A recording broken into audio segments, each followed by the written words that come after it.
but I'm not a soldier.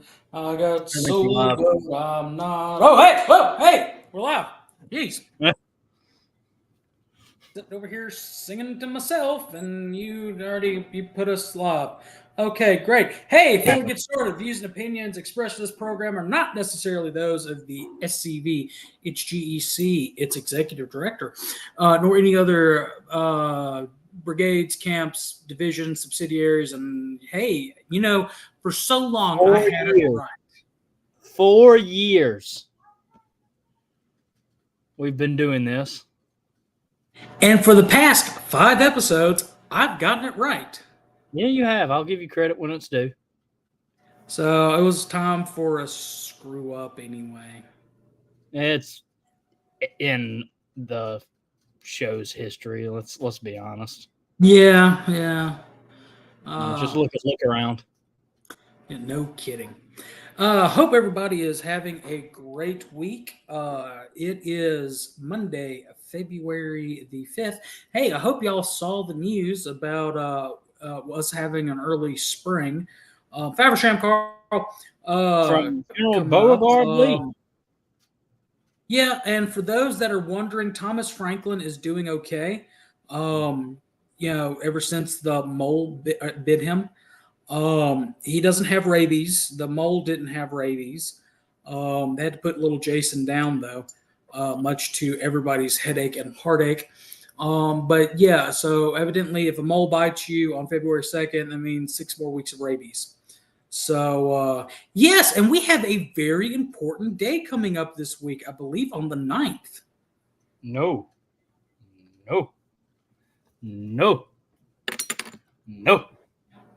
You don't let me do it to you. Don't do it to me. I didn't. She did. She did. She's also going to do it on your birthday now.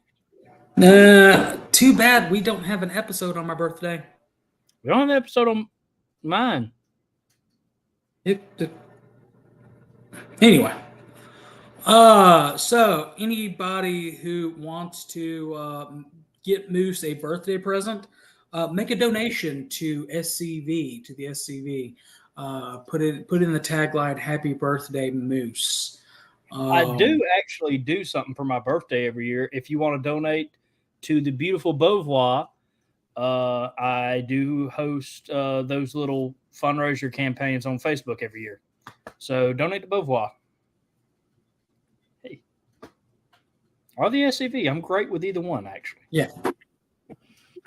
I'm getting old officially, though. No, you're not. Yeah, turn the big 25. How does it feel to be closer to your 30s than to your teens? It actually hurts a little bit. I'm so happy you brought that up. I'm so happy. Thank you. Yeah, you're welcome. It hurts the soul. My friends have been telling me that this whole week, and it sucks. You know what else hurts the soul? Stepping on a Lego. That is true. Different soul, SOLE, than SOUL. Ron. Yeah, it's a pun. Yep, I'm turning the old age of 25 to all my friends. I'm one of the oldest in my friend group, so to them I'm ancient. To everybody else, I'm not. You're still wet behind the ears. But I do feel it. Maybe it's just because I'm being told I'm old, but it does hurt to be 5 years from 30. That will hurt your soul. Just wait till you're 30. I've been saying for the past 9 years, it's all downhill after 21. So this is how you felt when I first met you. You were like 25, 26?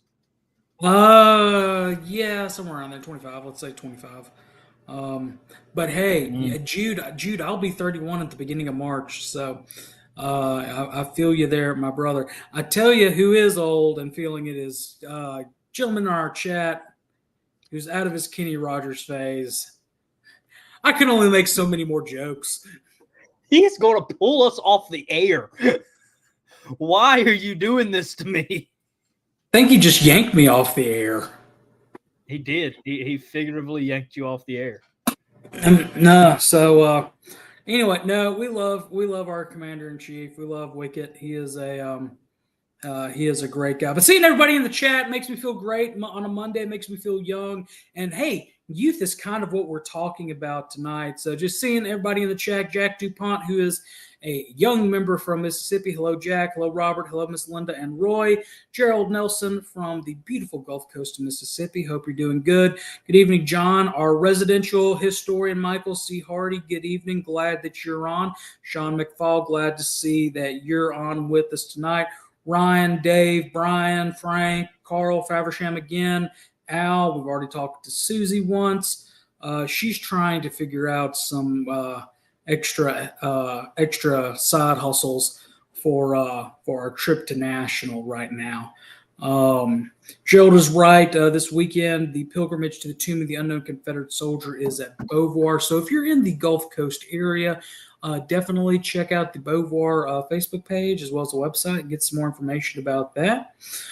Joe from the Rowan Spears Camp 213, good to see you. Ooh, excuse me. Rick Dixon, good to see you. Dave, Ron Kennedy, Jason, Paul Gramling Jr., the legend. Glad to talk to you earlier. We have a man in the SCV. We have an announcement about Paul Gramling Jr. here in the next couple of weeks, so we're happy about that. Jesse Lowe, I think this is your first time tuning in, or at least my first time seeing you in the chat. Welcome, of course, past Commander in Chief Jude, Ray. We kind of Ray Walton from Hanover, Virginia. We've kind of built this episode around one of your questions. Last week, so we hope you enjoy it. Hope we give you some good information. Carl, you are older than us combined. Kentucky Division Commander Kyle Thompson, nice to see you. Let me back for National. Okay. In your defense, Carl, I thought you were in your 40s.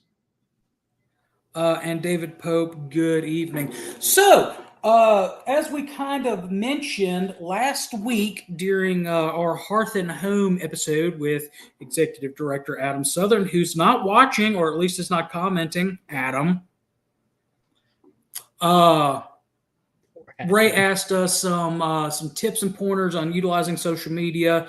We decided to take that and morph it into not only how to utilize social media, but how to appeal to a younger and more diversified audience. A couple years ago, a study was done on the average age of members of the SCV, and it was around 55 years old. Add in inflation and the fact that was about 5 years ago, our average age is 60, 65. So that is, yeah. Moose and I are doing our best to keep the average number down, but and so is Jack. But it gets harder every year. With every passing February 9th and March 1st, time marches on, and with the way I felt this morning, it marched, yeah. So. Anyway, so to get into it without really getting into it, Moose, you got any news before we get kicked off? No, I will save that for this Thursday. Speaking of which, we'll have the Louisiana Division Commander on this Thursday, so make sure you tune in for that. Good.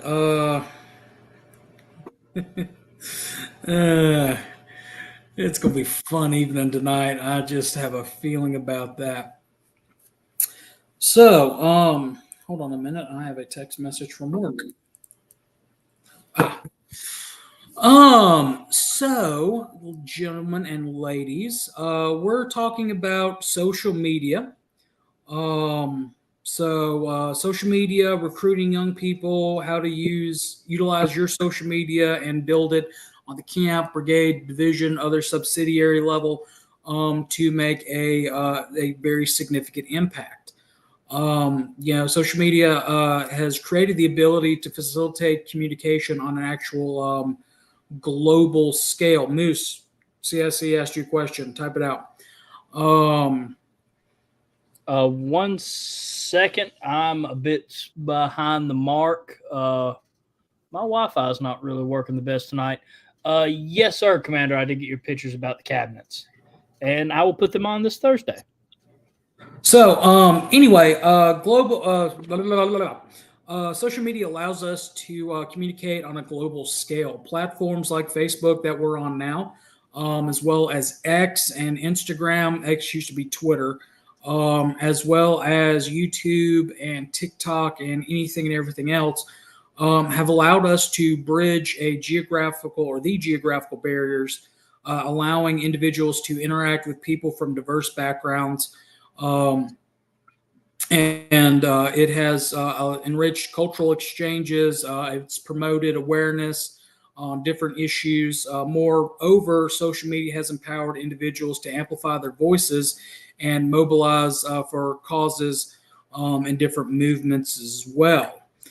Social media has revolutionized the way businesses engage with consumers, enabling targeting advertising, which, I mean, I get that we're a nonprofit organization, but we're still a business and we can use that as well. And we'll talk about that more.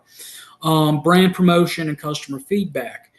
Platforms like LinkedIn have streamlined different networking, whether it being professional networking and career advancements to, just your normal networking. The rise of influencer marketing has, reshaped traditional advertising strategies, and pretty much it's changed the world. Now, it can be a double-edged sword. Misinformation and fake news, we've all seen what that can do to a different situation, whether it be a certain every 4-year event with, that we have in the United States. And it can be addicting. The endless scrolling and dopamine-driven feedback loops that arise is a real concern, especially with mental health, particularly amongst mine and Moose's generations. Moose and I are not of the same generation, by the way. I am a millennial. He is a what is it? Gen Z.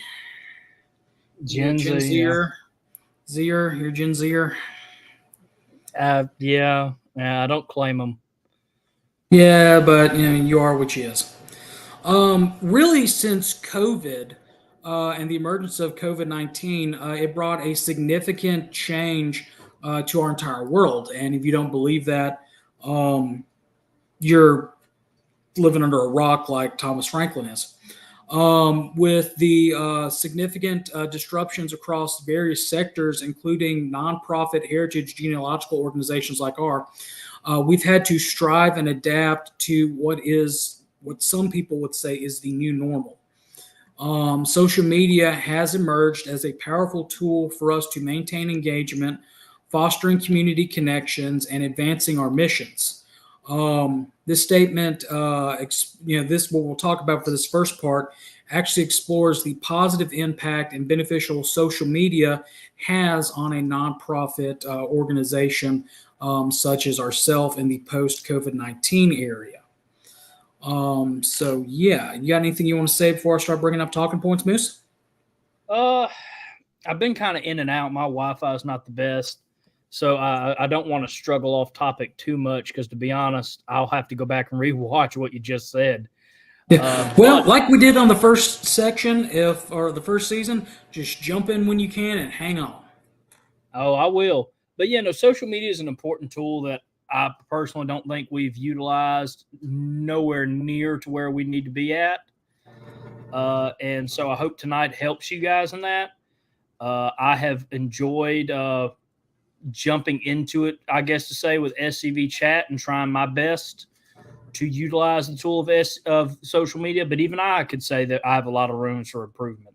So tonight we're hoping to help you understand how it can be beneficial and giving you a basic blueprint game plan.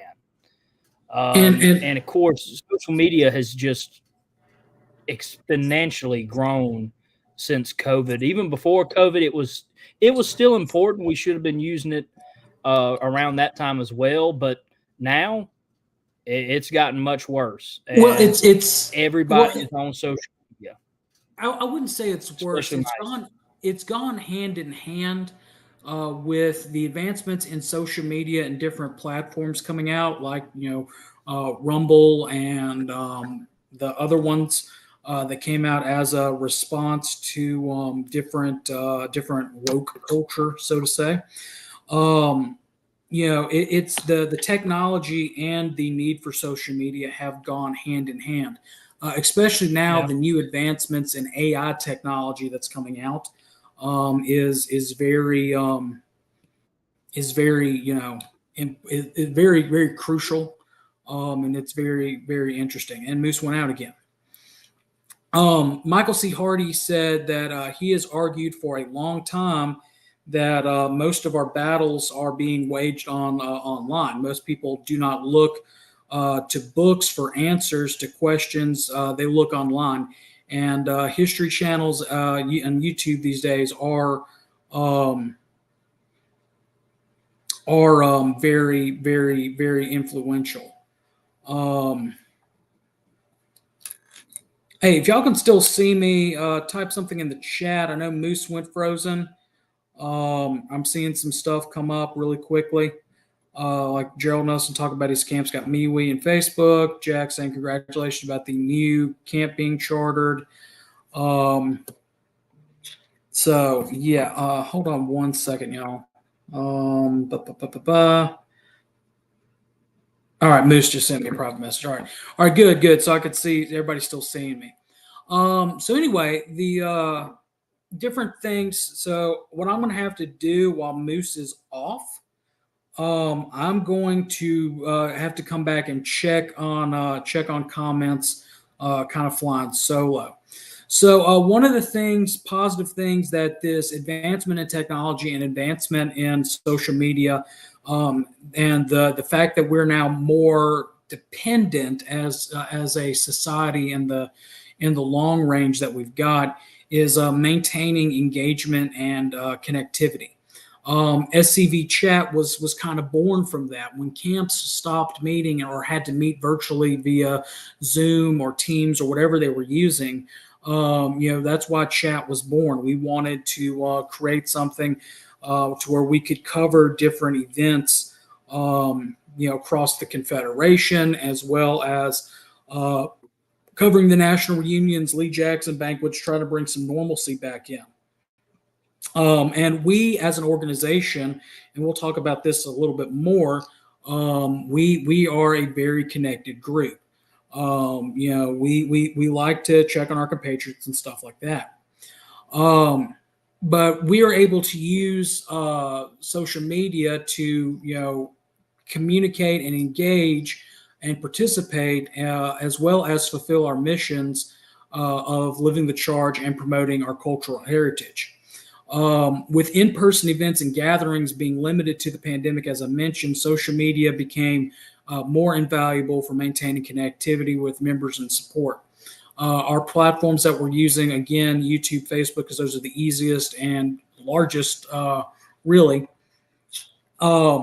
We were able to share updates, host virtual events, facilitate different discussions, and we ensured that our groups we remain engaged and active despite having to be physically distant. And even now that COVID is, it's still around, but it's not the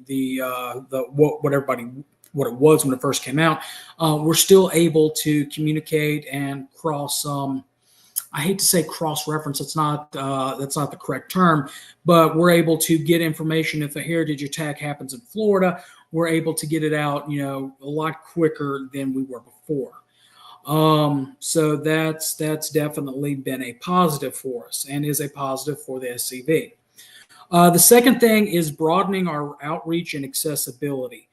Social media provides the SCV with a platform to reach a broader audience and engage in individuals who may not have been accessible through traditional means. By leveraging targeted advertising, which we have done here on chat, as well as content promotion strategies, organizations like the SCV, we're able to attract new members, volunteers, donors that share an interest in what we have to offer. Moreover, social media has enabled our organization to provide accessible resources and educational content, uh, granted, sometimes silly content with us, and reach individuals from a diverse background and geographic locations who may not have access to traditional materials or research facilities. For example, talking about recruiting, we talk, which I haven't seen him on, our cousin Vinny. Vinny was able to, he was one of our first viewers on our other platform that we used and got off of. Vinny is now, working in New Jersey. He's recruiting new members. He's on fire for the cause.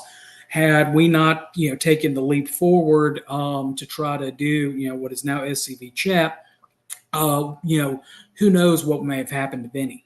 Who knows what had happened to that? And I often make this, announcement. Looking at our algorithms on our page, we can actually see where most of our viewers come from. We can see if they're in the United States and break down by states and even break down by which geographical city they're closest to, whether it be Atlanta, Nashville, Memphis, in the South, St. Louis, wherever. But we can also look at it on the large global scale, and we actually have more viewers in India that have viewed our program than have viewed us in Canada, right across the border from us. You wouldn't think that that's good, or not that that's good, but that would be possible. But we are being able to share our stuff worldwide, share our truth worldwide. Let me say it like that. We're able to enhance our fundraising and donor engagement.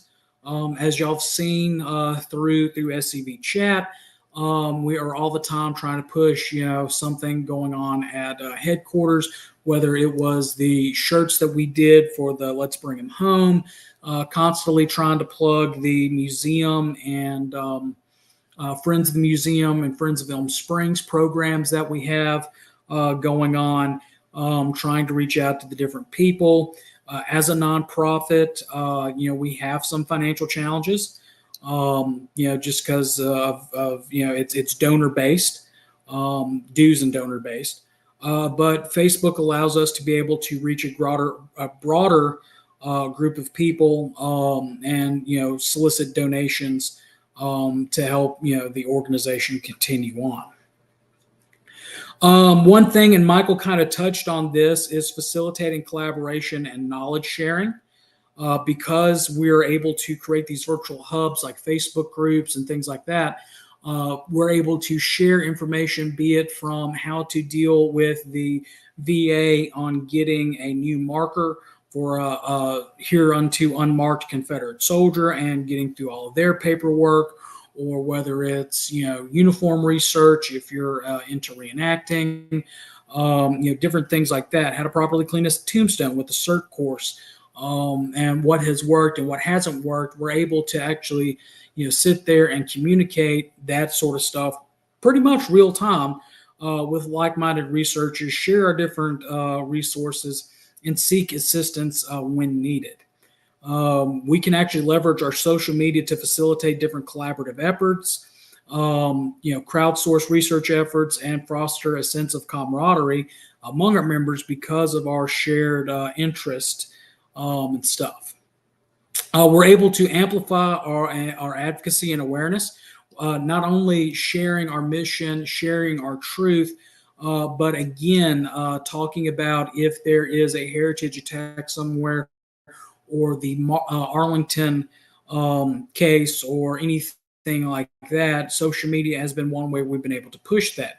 That is a good, very good thing for us to be able to do, as well as if we Moose is back, maybe he's trying to pop in. Oh, he's in the Moose mobile. Moose. The show always must go on. Yeah, but that gives us the chance to raise awareness for what we're doing, as well as kind of a call to action, not only for ourselves, members of the SCV, but our sibling organizations, for lack of a better term, whether it's the women of the UDC, the women of the OCR, and various other like-minded organizations for us. So, in conclusion, social media has emerged as one of the most powerful tools for our organization, especially for us now that we're trying to thrive in this post-COVID era.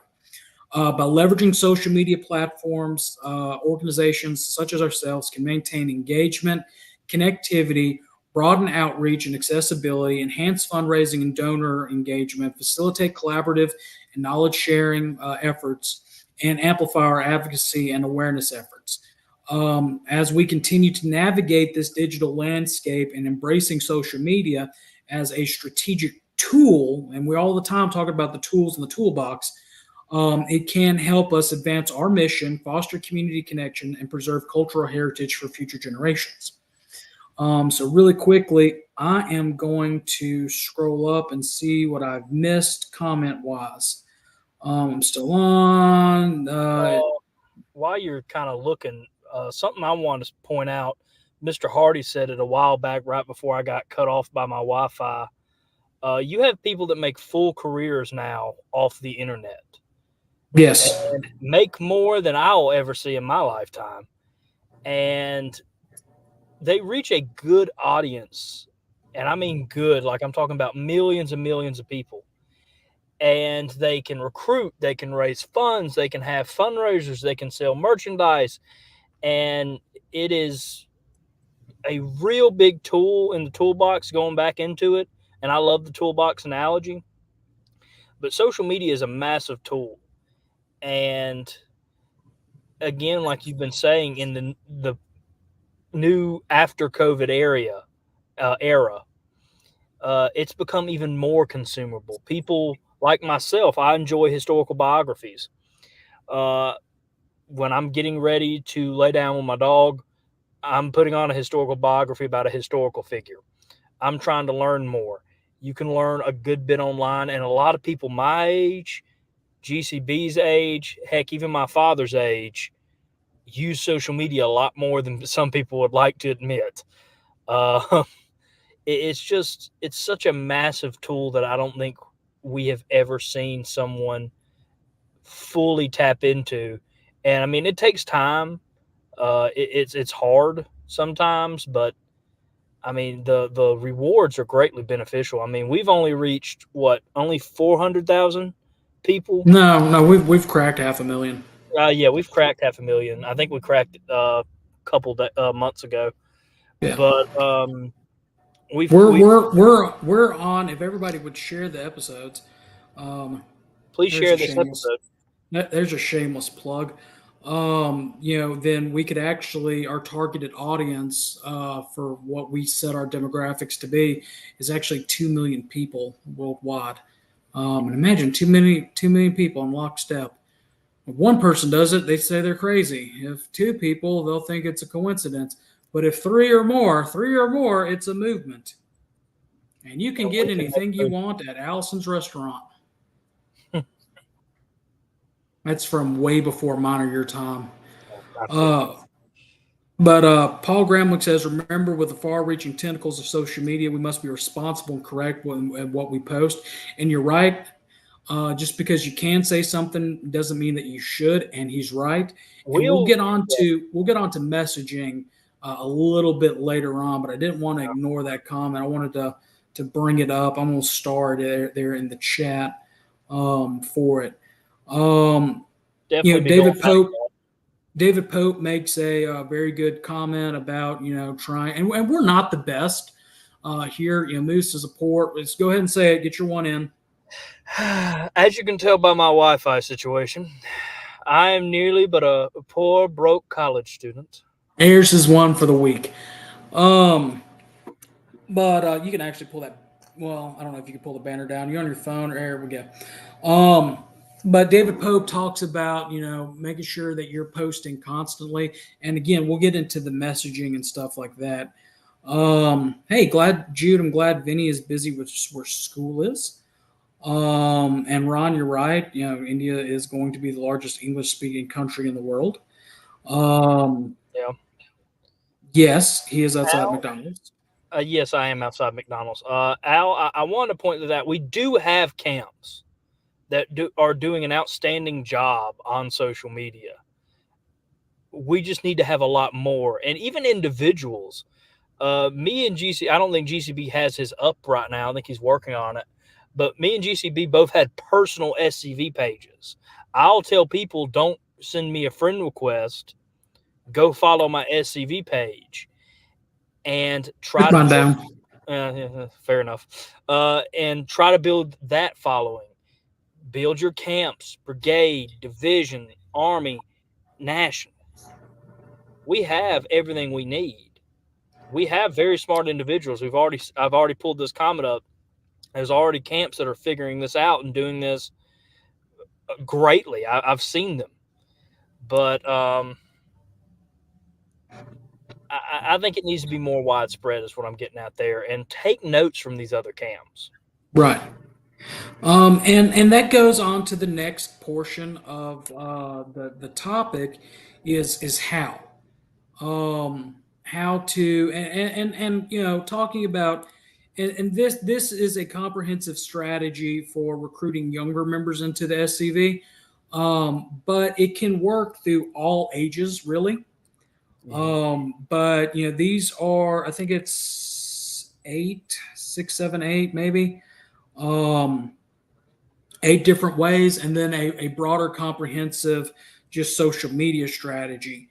But the very first thing that you have to do is establish an online presence.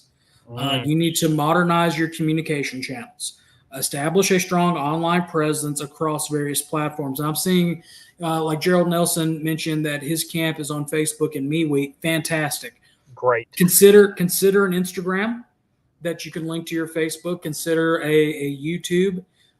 Consider the different. There's Twitter or Twitter's X. a lot more welcoming to us now. Also, Yeah, thank you, Elon. There are those different. There are different platforms. Try your best to first and foremost try to get one down. Once you get one pretty successful and going, then add your second one. It's a marathon. It's not a sprint. But establish an online presence across various platforms, and work on tailoring your content to fit the demographic that you want. Now, in this case, we're talking about a younger demographic. So, what the next part of that is really work on figuring out who you want to communicate with. And there's some research that's going to have to be done on your part on figuring out who you're communicating with. Moose and I are weird. We are abnormal. very much so. And not just in the personality ways. It's not. You think of the norm. The norm is not for our generation is not in the SCV. My and that's one thing that if you look at Gen Z and millennials, one of the things that we cross over on besides politics is we're very career based. We're and I know the joke about, oh, that's the lazy millennial. He won't get a job. He's still living in his mother's basement. We're very career based. For those of us that are in the workforce, we're very okay. This is my 9 to 5. I'm devoting everything I can to my 9 to 5 because we want to make a better lives for, in my generation's case, ourselves. Statistically, in Harrison's generation, more for their family. That's where the real big thing is. But you have to figure that out. I equate it to deer hunting. Now, for all of our guys out there that are hunters, deer season just ended here in Mississippi, and I didn't get to go once. I'm still upset about that. I shall be salty until next year. Yeah, and I shall be salty. Good job, Harrison. Oh, no. I shall be salty until next year about it. But about mid-season, what do? You make sure your trail cameras got batteries. You're watching your trail cameras. You're putting out your feed plot. You're studying the animal that you are hunting. Same concept. Study the younger generation that you're wanting to recruit in, or whatever generation you're wanting to recruit in. Make sure that when you are developing your your and tailoring whatever social media presence you're on, tailor that content to a younger or whatever demographic it is. In this case, we're talking about youth recruitment, so appeal it to younger people. Develop engaging multimedia content. That could be short videos. SCV Chat is working on that. SCV National already did that. They're the Faces ads. They're out there available. They're a little bit dated. I've lost weight since mine, so please don't use it. But they're out there for you to be able to use. That's a short video. Podcast. We're doing that with SCV Chat. Other camps are starting to do it. Sean's doing that. Look around Southwest Florida. Visually appealing graphics. We try to do that at least once a week on Canva. That's CANVA. We are not getting a plug from them, but it is super user friendly. Go ahead. It is very important whether you're posting on Instagram a picture or promoting something to make it visually eye-catching and pleasing. You want something that because that's the thing about our generations. They're scrolling the whole day. Not the whole day, but like every time they're on it, they're usually either in a rush, so they're scrolling quickly to buy time. Or they're bored. Or they're bored. And so they're going to be scrolling for a while before they could possibly come across your content. So make it eye-popping. If you're making YouTube videos, thumbnails. Clickbait. You want something that someone's going to see that picture and be like, oh, okay, that interests me. Or, okay, well, let me figure out more about this. Or even gets them mad. I won't even say our enemy, but like someone that's been misguided by their teachings of history. Oh, okay, let me see if I can talk some crap. They watch a video or two you have defending our Southern heritage, defending the South, and they sit back and like, well, that's making me think a bit. They might not change their mind then. There's some people we're never going to change, but make it appealing. Every thumbnail you've seen SCV Chat post on Mondays, I customly created. Some of them are a lot better than others. I'm happy to admit that. Some of them are spelled correctly. Some of them are spelled incorrectly. But like I used the one for tonight, how the social media has impacted the SCV. I knew a lot of our members would see that, see social media, see the SCV. Okay, well, I want to watch this. That's what you need to be doing, whether it's pictures or anything. Start your videos off with something. Make them catchy. Shorts, the thing about that is you got 60 seconds to sell a point. So sell it quick and sell it good and make it fun and entertaining. You need to make sure, send that thumbnail, send that catchy saying you were saying at the beginning of a video to a couple people. Hey, does this make you want to stop and watch this? Hey, does this catch your eyes or ears immediately? Share it to your camp. I would say even if you have a camp social media officer or if you have someone volunteering, make that a almost committee if you can. Multiple people working together would be very beneficial in that regard. Right. And which kind of goes into our next thing is language or message or branding. We have to be very careful with our messaging. There's a certain phrase that if you know me, I don't like. But it's constantly used by our side, by our people, and we are automatically on the back foot when we start using it. And when we're having to dig out of that hole because we're on that back foot, it's hard to do. Instead of using that phrase, and you can private message me and I'll tell you what it is, I could probably dedicate an entire episode to it. Instead of using that phrase, talk about the positives of what the SCV means. And we'll get into that, an example of it here in a little bit.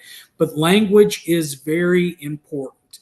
Contemporary language is very important in the right setting. Jack messaged me. I'll message you later, Jack. I have like 3 YouTube channels, Jack. I can help your camp get one set Yeah. up.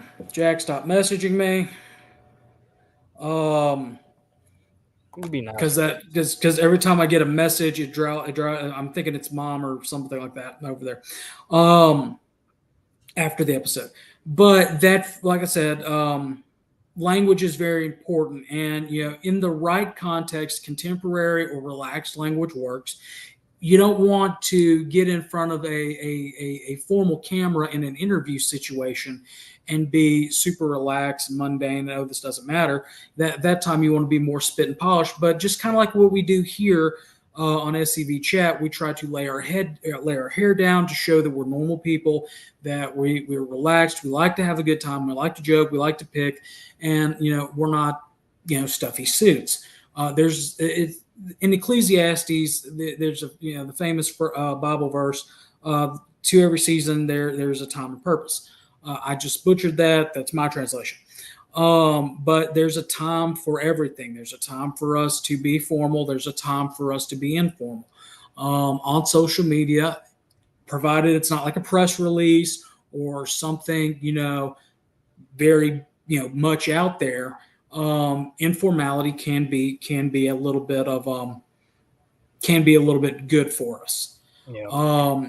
And also, one thing that we need to, getting back to it, we need to emphasize more often the historical importance of understanding our cultural preservation, the framing of the organization's mission, which is for us is the charge, a commitment to preserving the diverse stories and experiences of the South, specifically through the war between the states, but not limit ourselves in that 1861 to 1865 mindset. We've talked about it a ton on this show. There's a reason why the museum timeline starts in 1607.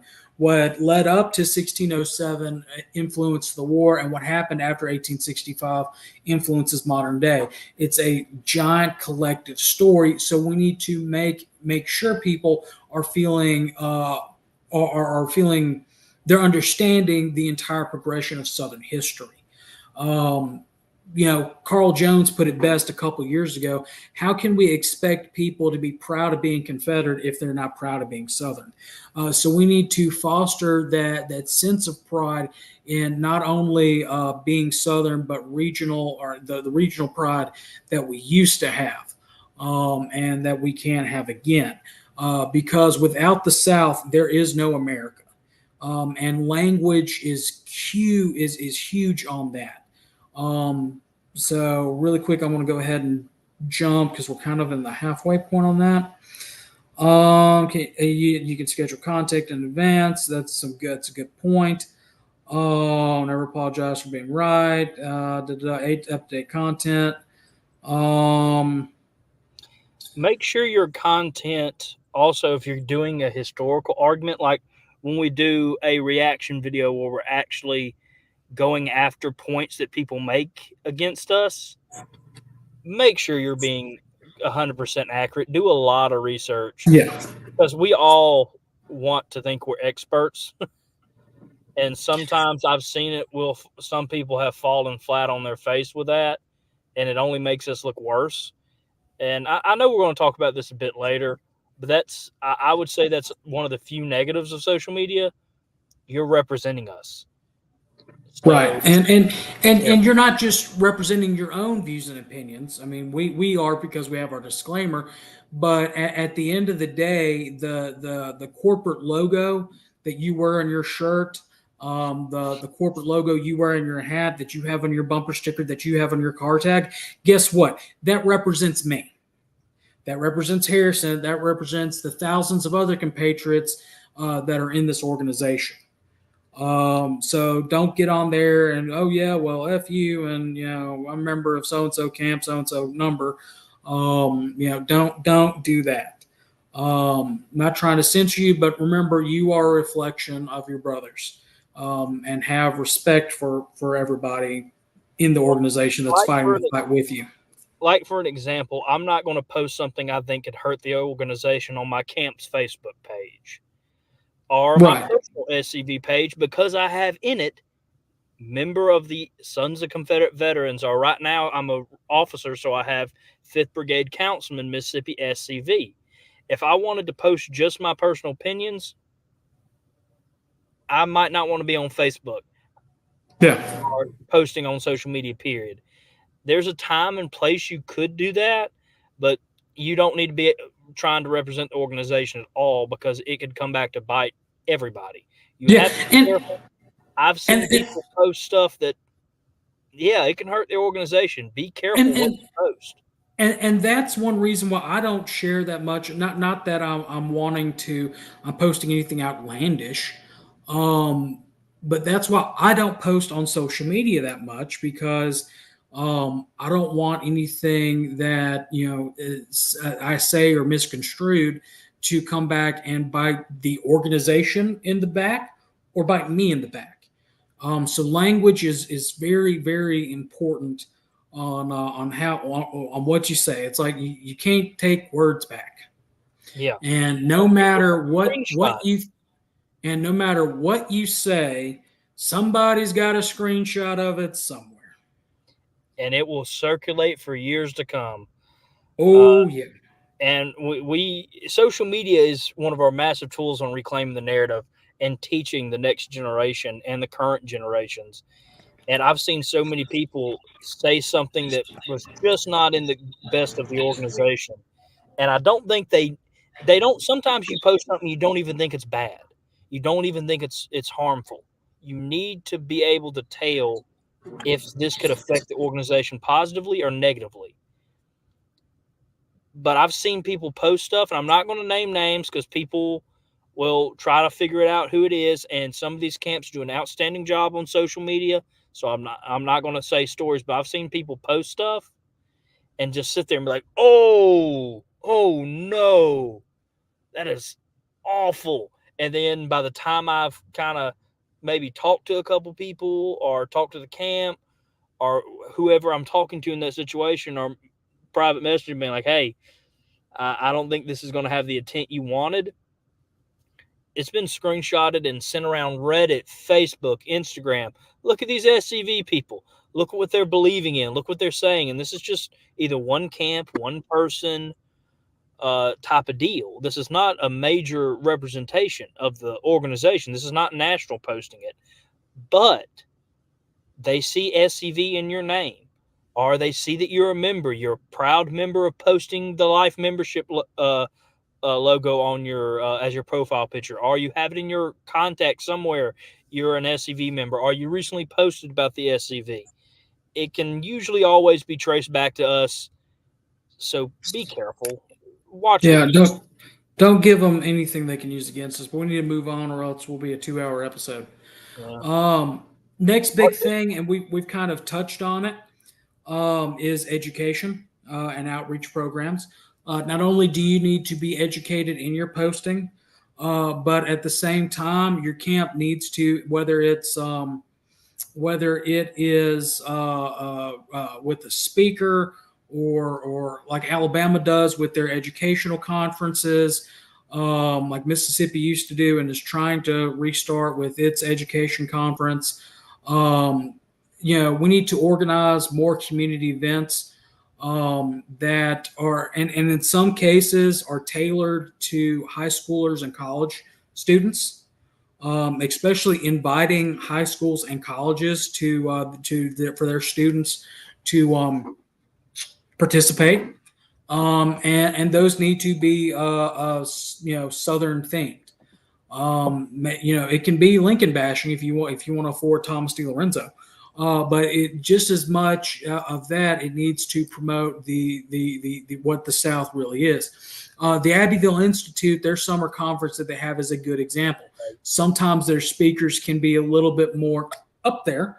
Sometimes their speakers are down to earth, but most people, we're dealing with John Q. Public. We need to be on their level. And if we're trying to get younger people into this organization, it really needs to be on their level. Okay, who's messaged me now? I apologize.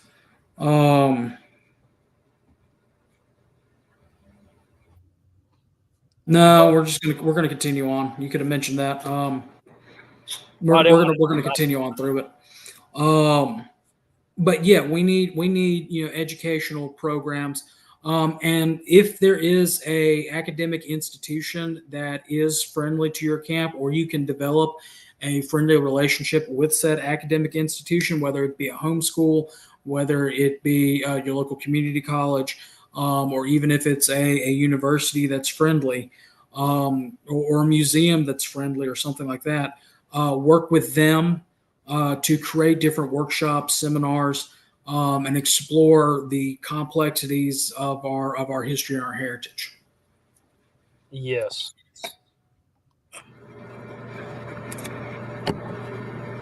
That's all you got to add. Well, if you want me to add something, I will. Yeah. I just don't want to keep everybody here all night. Getting involved at a young, because we always talk about educating, but sometimes when I'm talking about it, I'm talking about kids my age, 20-year-olds, people that are in college, or people that are even outside of college that don't have an actual grasp on history or have common knowledge, or even people who've studied it their whole life but has been given false history. But I don't know if I've ever actually touched on middle school and schools. You need to try your best to get involved where you can. Some public schools aren't going to touch you. Some private schools aren't going to touch you. Some homeschools aren't, but that doesn't mean you stop trying. Offer a scholarship. Offer just a field trip. Let people come out to a piece of land your camp might have a member own and shoot a cannon, or invite them to maybe a building you own and give them just a good time. I mean, you don't have to just give them educational talk. You can. Well, no, I'm gonna disagree with you there.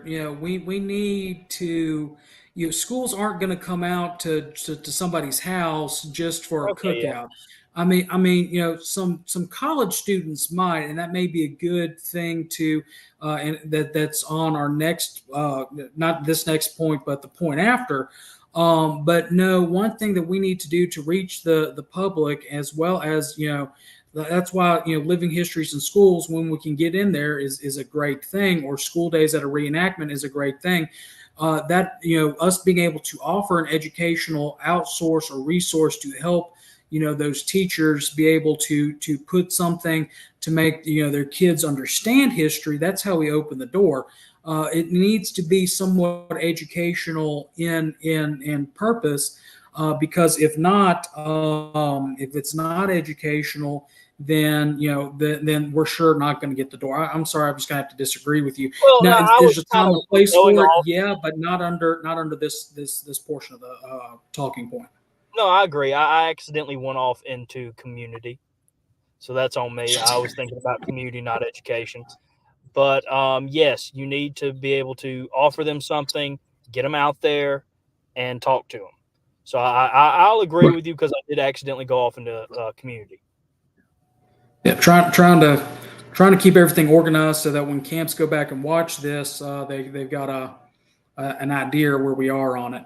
But yeah, now what you were talking about on bringing people out there for hosting your own festival or your own cultural event, like the Yellowhammer thing that they did in Alabama, or reenactments, or even if you wanted to partner with your local garden club, if you have several historical buildings like what they do up in Columbia for the tour of homes, historical tour of homes, then yeah, that would be a fun thing that is more community driven, and we need more community engagements. We need to be the pillars and cornerstones of our communities, because if not, then it's all for naught. People are going to continue to look at us as if we're the boogeyman, and not want to have anything to do with us. Collaborating with those historical societies and museums also strengthens our bonds to our communities.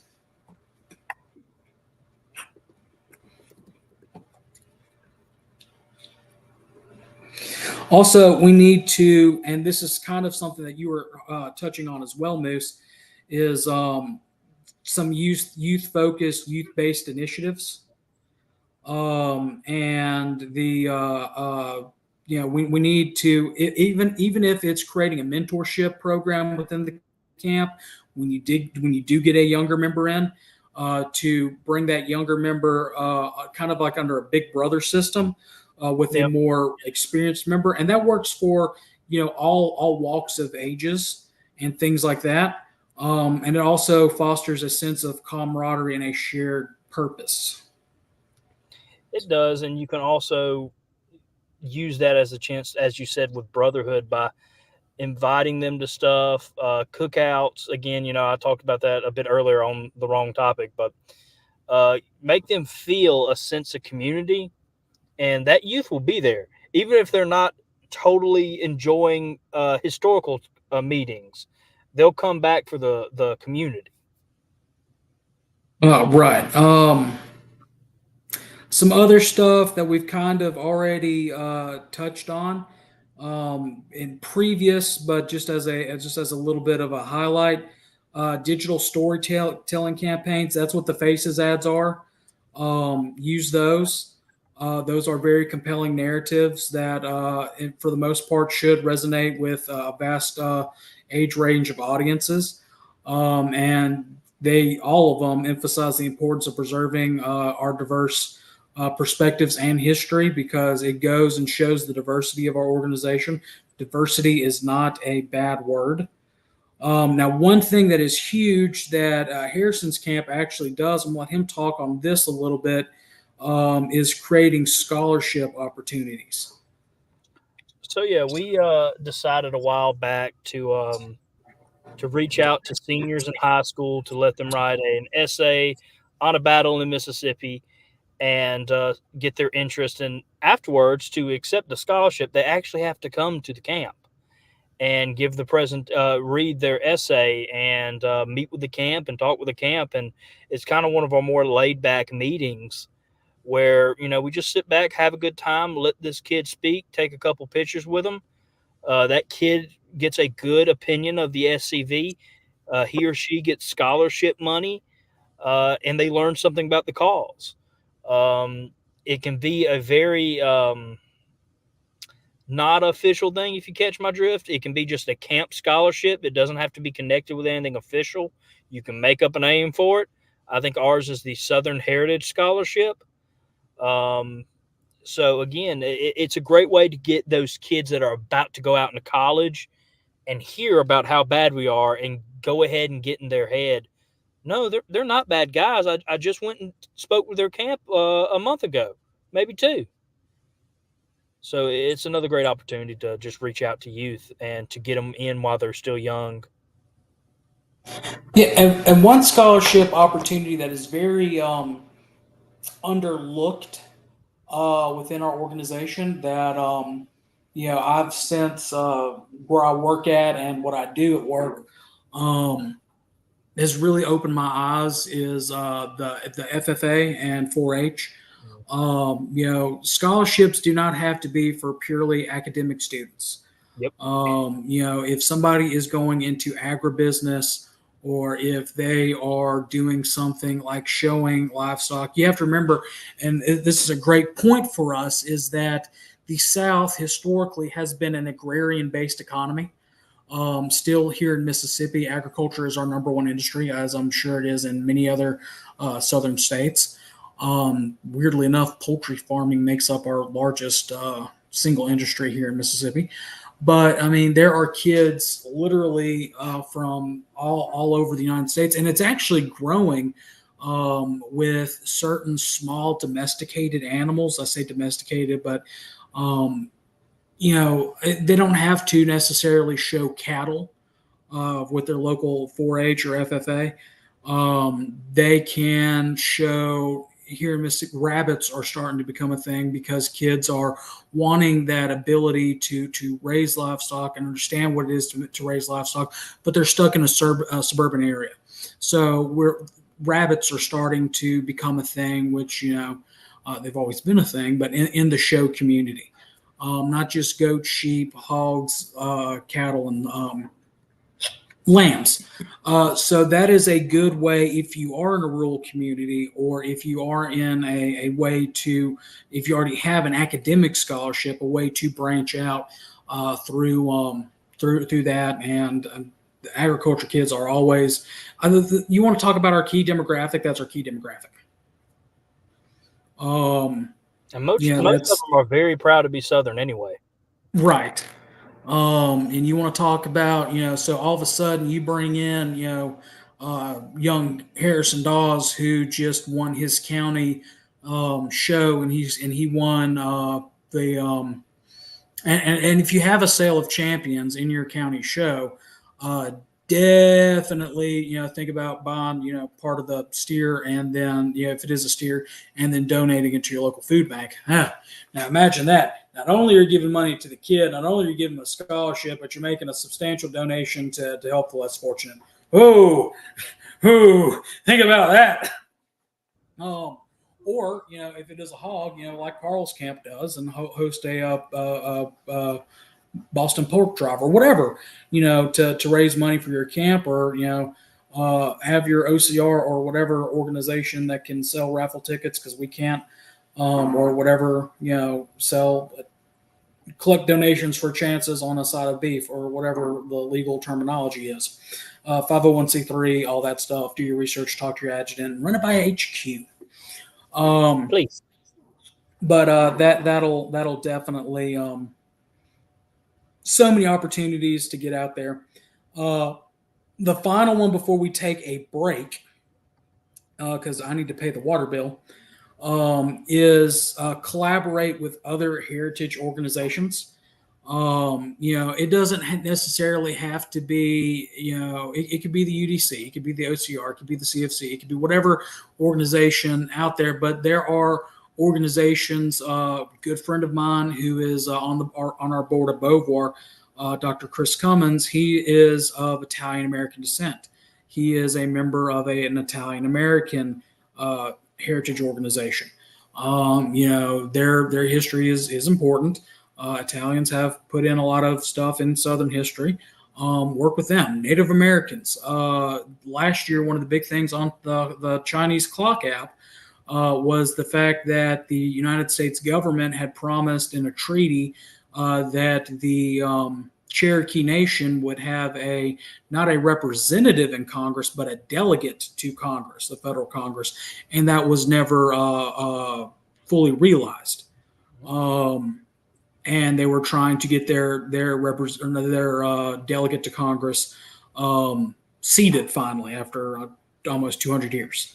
That's something that is, I believe, still going on, and something that I believe we can support with, given the influence that the Cherokees had, in our cause. So we are a special interest group, but there are other special interest groups out there. Yeah, and I think the only way, because all history is being massacred now. It's not just the Southern history. Now it's overall American history. So there's going to be a lot of heritage organizations in the near future, I think, that are going to want to work with us. So reach out. If they slap your hand away, give it time. They might have someone newly elected be more open to it, or give it a couple years and they keep getting attacked, they'll be more open to it. Yeah, just keep trying. Just keep trying. Kill them with kindness. Yep. And remember, the friends of the SCV. Miss Linda made a good point. You don't have to have any lineage, just like-minded and sympathy to our cause. And so, don't just stop at recruiting new blood members for the SCV, new members, but get help with friends, help other organizations. Again, that will give us a positive image.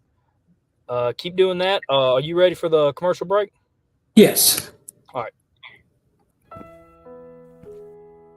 I got into the SCV after receiving an award back when I was in high school.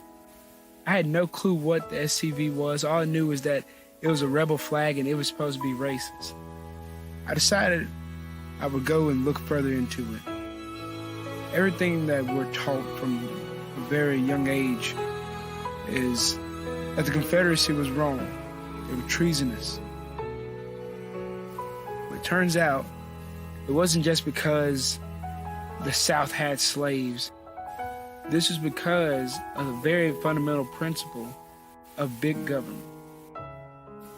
There's nothing more American than keeping the government in line. It's what we were bred to do. It comes down from 1776, Declaration of Independence. It's because we decided to keep a government that we deemed tyrannical in line. That's what the true definition of the cause is. Me being a young Black American and being a part of the Sons of Confederate Veterans is a shock to a lot of people. The Black Confederate soldier would have had to have been one of the hardest working soldiers there was. These are men who decided to take up a cause because in the end, it was their own cause. In fact, most owners wanted the slaves to stay back because that was how they were steadily making income. They made a choice to do something that was bigger than themselves. And that's why, as a Black Confederate now, it is my duty that I owe them to do something greater than myself. Confederate history is American history, and you cannot separate the two. I am Sammy Travis, descendant of Private Benjamin Rowe, a Confederate veteran.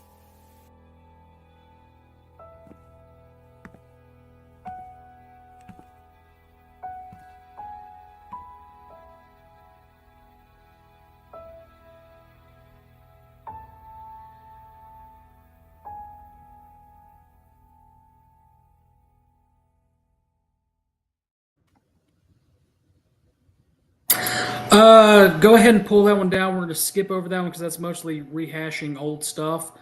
Right. Just to really quickly on that, some of the new stuff. Actually, we can go ahead and throw up define a target audience. We talked about that for a minute, but identify your demographics of what you want and their interests. On Facebook, you can actually, if you want to pay for advertisement, which is the cheapest way to do advertisement, you can actually target the ad to be very specific for age group, geographic locations. So, for example, let's say you're in Biloxi, Mississippi, and you want to attract 16 to 30-year-olds, Southern males that have an interest in, you just throw out all the interest, historical preservation, Southern history, Southern rock and roll, barbecue cooking, just what you would think would make a stereotypical good member. You can do that. You can target your ad very specifically to whomever you want, which is very, very nice. Facebook has the best version I've seen so far. You can have target groups, and it is relatively cheap. I mean, of course, the more money you put in, the better results. But Right. you can reach 1,000 people with $10 or $15 most of the time. Right. And it's in your area that you want them to target. So the larger the demographic, I would say, increase your budget. Create an advertising budget for your camp. That's another good one. Whenever you pass your budget for the fiscal year for your camp, do that. Consider factors, like I said, of interest, educational backgrounds, geographical location, digital behavior, and tailor your messaging, as we mentioned, to fit them. We've already touched on content creation and curation. Just develop your engaging, visually appealing content, especially that highlights the rich history and heritage and culture of the South, whether it's music, food, sporting events, social stuff like that, religion. Make sure you're hitting that right and a good spread.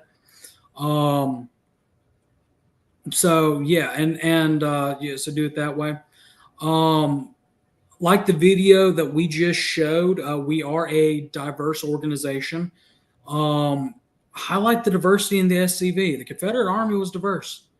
Nelson Winbush, probably the most famous Black Confederate that there is, said it best: "Black is just a color of a darker shade of Confederate gray."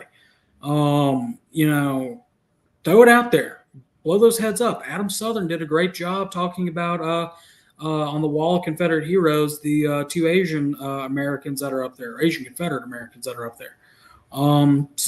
There's a Faces video of a Messianic Jewish rabbi. There you go. The Faces video are a good start, and I would hope you'd create your own, either revolving around your camp or veterans that serve in the Army. Right. One big thing is engage with your interactions. So kind of like what we try to do here, we try to keep the chat up. If you see a comment that you agree with on somebody, as well as a troll comment, make sure you're engaging with those, whether it's banning the troll or if it's something that you can defeat the troll with, work on that.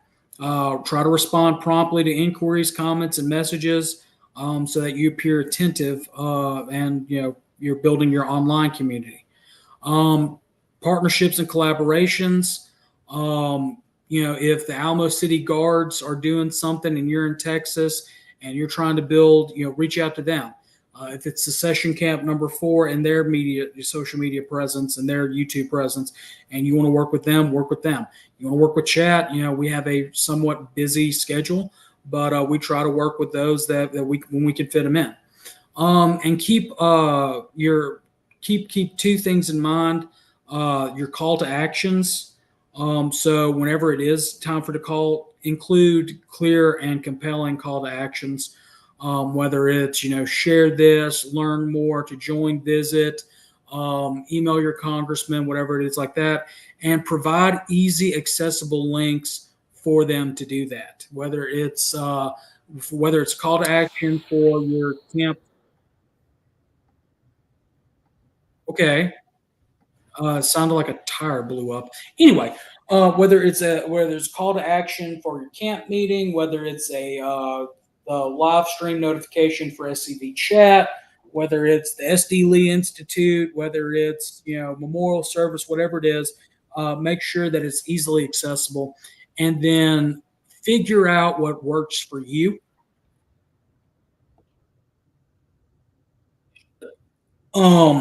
Figure out what works for you. Yeah. And for your camp. There are different things you can find online, like Purdue University. What we use here did a study of when in our region it is best for us to post, time-wise and things like that. So do that. Monitor your analytics. If you don't want to pay for that study or you can't find a study, there's always the old trial and error. So if you're seeing that you get more traction at 2 a.m. on a Wednesday morning, do it at 2 a.m. But if you're seeing you're not getting any traction at 2 a.m. on Wednesday morning, shoot for a different time, shoot for a different day, that sort of stuff. See and figure out what works for you. Mm-hmm. Every area is going to be different, so it is important that you pay attention which posts do better, which don't, and of course, if you can pay for that, that's also a big up in the game. Yeah. So there's that. But implementing these different social media strategies, we can effectively reach and recruit a vast, different array of members, whether they're younger members, whether they're average age members of the organization. And we can use that to promote Southern history, Southern heritage, especially in this digital cultural age. So that's like Michael C. Hardy saying Sunday nights work for him. And of course it's up to your schedule as well. So whatever. Okay, stop doing motions. I did not know it was going to set off fireworks. We really need to go through, because we know that's the heart. It's not doing the heart because I have fat hands. There it is. And we know the peace or peace, because that's actually something else. We know the thumbs up, thumbs down. We StreamYard is changing on us. But in closing, our final thing that we wanted to talk about tonight is different approaches, whether it's in person or online, ways to, and we've kind of hit on some of these, but these are what, if you look and again doing research on the doing research on the demographics or the generation that you're trying to get in. These for the most part, these four examples work. That hits across the board on their values, statistically what they hold high in their value system. So the first one is talking about the preservation of Southern history, heritage, and culture. Now, this is tailored towards a young person, so take that in mind. But it can work across the board. So by joining the SCV, young individuals can play a pivotal role in preserving and honoring the diverse stories, traditions, and contributions of the South. Through educational programs, community events, and historical initiatives, members actively engage in safeguarding the legacy of the war between the states and its impact on Southern identity. So let's say I'm trying to recruit Harrison, and Harrison says, well, why should I join the SCV? Well, this is the thing. This is what you're going to get out of the organization. We are the premier organization on preserving Southern history and culture in the United States. We've been around since 1896. Our history goes back to 1607, though, if you want to look at the South on a broader historical spectrum. The South itself is under attack, like we have been for the past 160 years. And the history, what makes us a unique people, is being destroyed. But this is what we're doing, my camp is doing to combat that. And this is what you can be a part of if you join our ranks. So we host educational programs. Every month we have a different historical speaker that comes out and speaks to the camp. We participate in the SD Lee Institute, which is a national collaborative effort enhancing our history and understanding of not only our culture, but who we are as a people historically. It's something that you really can't put a price on. Learning about what our ancestors went through to make the South what it is today, which in turn made America what it is today. We host different community events, whether it's a ride to support Muscular Dystrophy Association and Camp RAD in my camp, or whether it's a local feeding of the police officer during Police Officer Appreciation Week. Just different things that we do that we're proud to do that helps our community out. And then our historical initiatives that we do is erecting or making sure monuments are erected or being saved so that those monuments can continue to tell the story, or we can continue to tell the story about those monuments, because those monuments don't speak for themselves.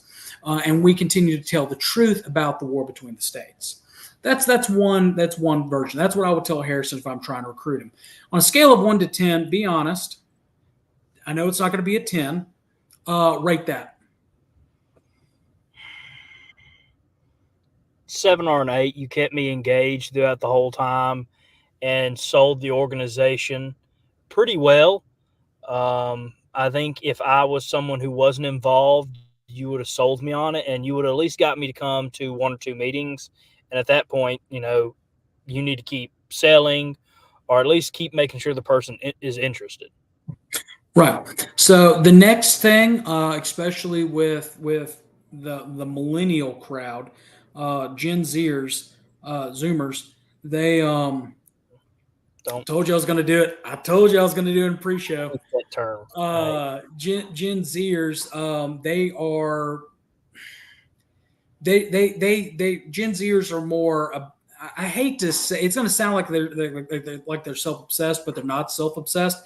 But they're more concerned about, again, their vocational future, as well as more home-based. They're closer to boomers, just a little bit more liberal than boomers, if that makes sense. But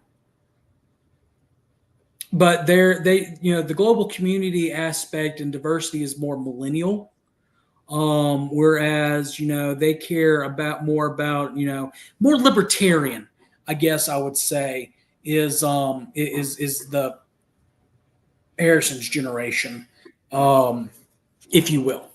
But for the millennial, talking about diversity and inclusion. So let's Harrison act like you're 5 years older, okay? Ooh. Yeah, just say my back hurts and I need an Advil, and I'm socially anxious. Anyway, so at that point, and especially if somebody throws in, well, y'all just a bunch of old white guys. Well, then you throw out this. Well, the SCV is non-sectarian. We're non-racial. We don't have any religious requirements.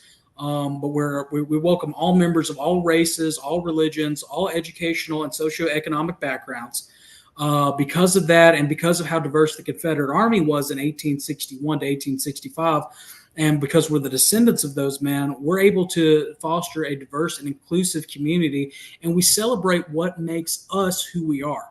That's our cultural identity, our heritage, and we celebrate that. That's something very, very uniquely Southern that everybody shares. And by us embracing the diversity, not only of our ancestors, but the diversity within our own ranks, our memberships are actually able to gain a deeper understanding of the different complexities of Southern history and culture. And it enriches our experiences and perspectives onto the history of not only 1607 to modern day, but specifically 1861 to 1865. Wow, you would have bagged a college student if you went up to him like that. That's a great one. And it's true. I'll get you an early 20-year-old for sure. Yeah, and it's true. I mean, it is completely true. And again, that is us telling our truth. It's just all how you word it. The next big one is patriotism and dedication to family, because that is something that has been passed down since the beginning of the South all the way to modern day. We can get into a whole episode, and we have done in our past episodes on how patriotic the South is. But this is what I would say again, imagining they're Harrison's age. Now, go back to your age. Back not hurting anymore? No. Well, I did some damage in high school. Yeah, well. All right. So this is what I would say about the dedication to family and the patriotism line. So joining the SCV is a testament to one's true patriotism. Your dedication to preserving the principles and values cherished by generations upon generations of Southerners, including members of your family, is paramount. And it's something that I'm sure your parents instilled in you. Let me guess, your grandfather or great grandfather fought in World War II. My grandfather fought in World War II. My great grandfather fought in World War I. My fourth great grandfather fought for the Confederacy. He fought for the same principles that his grandfather fought for in the Revolution. The ideals of freedom and independence and self-determination that we've had since 1776, that the South had in 1861, and that we still hold as the bedrock of what we believe as a nation here in 2024. Through honoring your ancestor who fought in the war between the states, you're demonstrating that proudness that you have and the profound respect that you have for your family's legacy and commitment to upholding the values that they fought for. That's part of our thing and our charge, our mission statement, that we are to not only preserve the Confederate soldier's good name, guard his history, but we're to emulate his virtues and perpetuate those principles. Those are the values, the same values that he had that we do to this day. That was a pretty good one too. I think I'm gonna give that one an 8, and I gave the last one a 9. That last one was a good one, but this one I do think you would get more people going out of college per se, that age group of bracket, and not just only that age group, but that age group and up. But speaking about family to a kid that's going out of college or still in high school, for example. That will hit very close to home for them, and that did the same to me right there. Right, and also the talking about family. I mean, I'm in my 30s. I'm getting to the point in my life where it's time for me to settle down, find a woman, start a family. So where our bread and butter age is that 35 to 55 age gap. I know that's a 20-year gap. That hits home. The family aspect. Also, sprinkle in a line about that's the legacy your ancestors left for you. What legacy are you going to leave for your children? Throw that in there, and you probably got a home run. And then the final one that is another good one to hit all ages on is our camaraderie and our fraternal bond. One of the things that's in our standing orders in our Constitution, we are a fraternal organization. Heck, the very first real popular song that was written after secession, the Bonnie Blue Flag, starts off with "We are a band of brothers." So this will hit with that. So Harrison, you ready? Oh yeah, I'm good. All right. So this is one thing that you're going to get as a member of the SCV that you may not get in other civic organizations, but you're joining a brotherhood. When you become a part of the SCV, you're united because of not what you've done by joining, but what your ancestor did, and what my ancestor did, and what our ancestors did together. Your ancestor may have fought in the Army of Northern Virginia, and mine fought in the Army of Tennessee and the Army of Mississippi before that, but they still put up with the same hardships. That made them brothers. Shakespeare said in Henry V, we happy few, we band of brothers, for he who sheds his blood here with me this day is my brother. Well, by joining us in the trenches in this fight to preserve our history and our heritage, not only our Confederate heritage, but our Southern heritage as a whole, you're becoming my brother. And just as well as I do, Southern brotherhood goes completely different than other brotherhood. I can think on the top of my hand, if my car broke down, 4 out of the 5 calls that I'm making are to SCV members. And we're united in that brotherhood by not only our common ancestry, but our common passion for preserving what is ours and our birthright. And you get to feel that through different fellowship events, whether it's a camp meeting, or attending a camp field trip or something like that. From volunteer activities like going out and marking or reclaiming lost cemeteries or cleaning graves, or something like that, or memorial services or whatever. You get to interact with your brothers in a way that you may not with other people who are in your life. And that's a very special bond that you have. Or if it's a social gathering like a Lee Jackson banquet, or a national reunion, or a division reunion, or a brigade picnic, those different social gatherings offer a different aspect and a way for you to meet compatriots, brothers from across the entire United States. And also, to be honest, the friendships and brotherhood that you forge in the SCV, it's lifelong. I attended a funeral of a guy who was in the SCV well before I was born, in it all my life, who was, sadly passed away at the ripe old age of almost 90, but he was a lifelong influence, lifelong friend, and lifelong compatriot, not only me, but my family. You can't get that connection with like-minded individuals and be able to fight for what your ancestor fought for anywhere else. And we all share this same enthusiasm for preserving our culture and heritage. That's another 9. That's another knock out of the ballpark, because no matter what your age is, I think a lot of people will always be looking for a fraternity brotherhood bond. And the SCV, I think, has the distinct characteristic of the fact that it's not just for 4 years that you're going to be around these people. And yeah, you can stay in touch, but it won't be the same it was for those 4 years.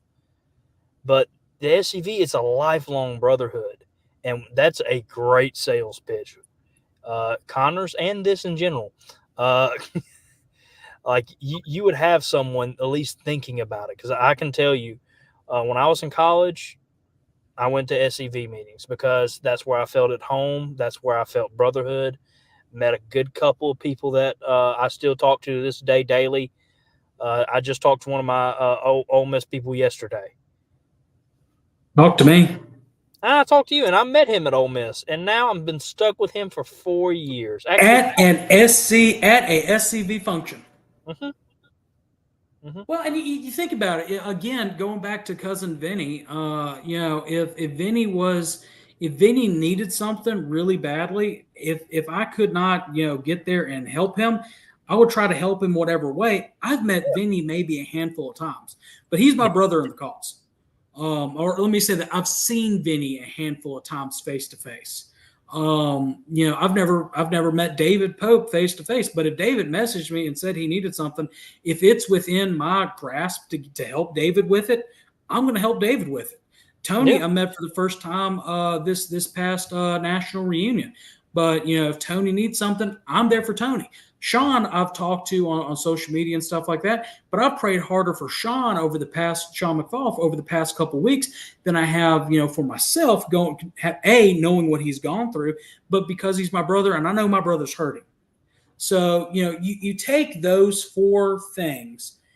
That's just very simple. Not only can you morph that into a post on Facebook, a post on social media, a video on social media, or something like that. It also resonates to that face-to-face interaction that whether it's at a gun show or at a festival or wherever you are. No. That one can be a great selling point if you use it right, and you might be able to. You might think you won't be able to post that on social media or show that, but you'd be surprised what you can do in person, online with stuff like this, and all the stuff we've talked about tonight. We hope this has helped you. If you have any questions, we'll probably have to do a part 2 on this because at some point, because we're an hour and a half into this, and I can go ahead and tell you there's some other things that we could probably still talk about to help you. Yeah, we've just hit the end of our talking point. Yeah. That's just the big thing is we've hit the end of our talking points. Any last second questions? Carl, that doesn't count. That doesn't count. Everybody's heard the story. The spam doesn't count. I have brought you spam multiple times since then. The one time I don't feel like getting out of my hotel, it was not within my grasp. Wasn't it like at 4 in the morning? It was at like 3 or 4 in the morning. Wanted to ride to the grocery store for spam. Not even a grocery store, curb store. Was this like the last day of reunion, maybe? So you're like, no, this was before a GEC meeting.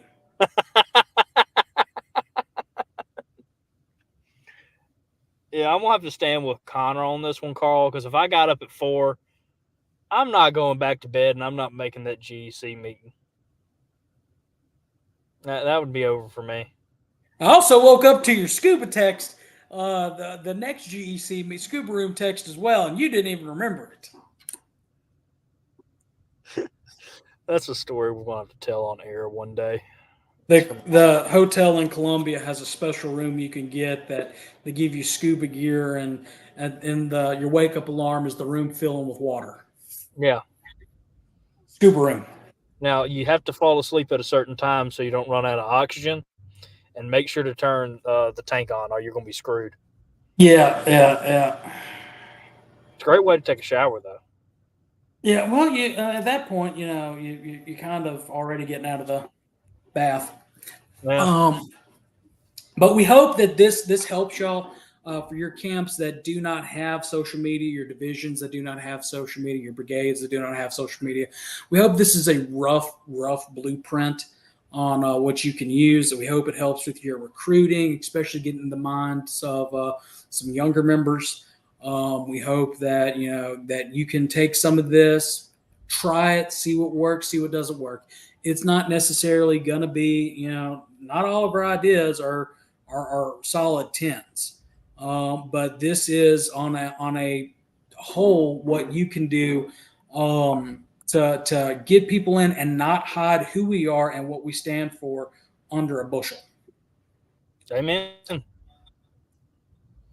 All right, guys. Well, I guess the only thing I have to say is make sure to tune in to Look Around the Confederation this Thursday at 7 p.m. Confederate Standard Time.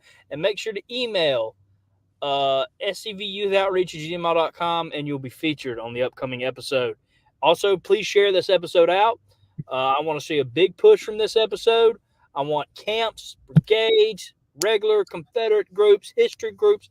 I want to be able to check this tomorrow and see that we easily have 100 shares. So I'm counting on y'all, not just other subsidiaries. Other subsidiaries. If you're in the UDC, OCR, MOSB, COF, Sons of the American Revolution. Thursday, Paul, Brian McClure is going to be on. Yes. So share this everywhere. I want to see it everywhere. I'm going to share it to at least 30 places. So the first 30 does not count. So really we need 130. That's what I'm asking of y'all tonight, because I share it to 30 pages myself. Share, share, share. Help us out. Thank you, Dennis. All right. Well, I guess without further ado, remember, guys, no fumar in the elevator. Harold Philpott said that. Rudder Frop. He didn't say that. Good night. Actually, his last words were